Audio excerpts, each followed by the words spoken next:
Hi friends, welcome to mom's kitchen. ఈరోజు ఎంతో tasty and protein rich recipe sprouts kurma ఎలా చేయాలో చూద్దాం. దీనికోసం మిక్సర్ జార్లో కారానికి సరిపడా పచ్చిమిర్చి, 4-5 వెల్లుల్లి, అల్లం ముక్కలు, కొత్తిమీర వేసుకొని మెత్తని పేస్ట్లా చేసుకోవాలి.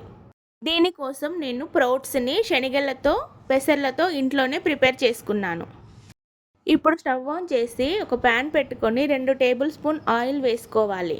ఆయిల్ హీట్ అయిన తర్వాత ఒక ఉల్లిపాయ తరుగు వేసుకొని ఫ్రై చేసుకోవాలి. ఆనియన్స్ ఫ్రై అయిన తర్వాత కొద్దిగా పసుపు వేసుకొని కలుపుకోవాలి. ఇప్పుడు కట్ చేసి పెట్టుకున్న ఒక టమాటో కూడా వేసుకొని కొద్దిగా మెత్తగా అయ్యేంత వరకు ఫ్రై చేసుకోవాలి. ఇందులో ఒక స్పూన్ ధనియాల పొడి, ముందుగా రెడీ చేసి పెట్టుకున్న పచ్చిమిర్చి పేస్ట్ కూడా వేసుకొని పచ్చివాసన పోయేంత వరకు ఫ్రై చేసుకోవాలి. ఇప్పుడు ఒక కప్పు స్ప్రౌట్స్ వేసుకొని కలుపుకోవాలి. మూత పెట్టుకొని ఒక 5 మినిట్స్ కుక్ చేసుకోవాలి. ఆయిల్లో కుక్ అయిన తర్వాత ఒక కప్పు వాటర్ యాడ్ చేసుకొని ఒక 20 మినిట్స్ ఉడికించుకోవాలి. ఈ స్ప్రౌట్స్ కర్రీని బీపీ, డయాబెటీస్, డైట్లో ఉన్న వాళ్ళు కూడా తీసుకోవచ్చు. మంచి ప్రోటీన్ రెసిపీ, ఇంకా ఇమ్యూనిటీ బూస్టర్.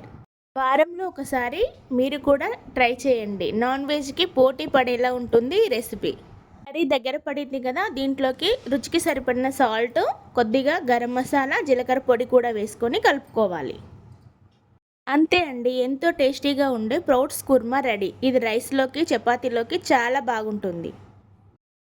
ఇలాంటి మరిన్ని రెసిపీస్ కోసం మా ఛానల్ని సబ్స్క్రైబ్ చేసుకోండి. Thanks for watching.